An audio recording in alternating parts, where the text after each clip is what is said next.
City workers tried and failed to relocate some of Baltimore's homeless population this morning. A handful of people say they will not move to a shelter in East Baltimore as Mayor Pugh planned. WJZ is live now near Guilford Avenue and Pleasant Street, where they have been camped. Kimberly Eaton has what comes next. Kimberly? And Denise, the city warned that a clear out was coming, citing safety concerns for the encampment, things like poor sanitation and the risk of hypothermia. But when it came time to move this morning, some of the homeless said no. In the shadows of Baltimore City, Tent City, tucked under Interstate 83, where its inhabitants reluctantly faded away Friday morning.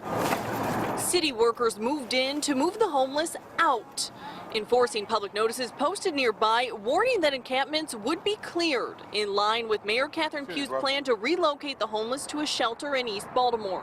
As history has shown, what they do is they move them into temporary housing and then put them back out on the streets in a short period of time. Homeless advocates and homeless alike protested, throwing their belongings into Guilford Avenue, forcing police to shut down lanes for nearly 3 hours. A lot of people who live here tell me even if police enforce a clear out of this tent city, they will not move to a city dormitory. Why should I put my life and my family life on the line? Kelvin Morris has lived here on and off since 2008. This winter, he watched some of his neighbors freeze to death.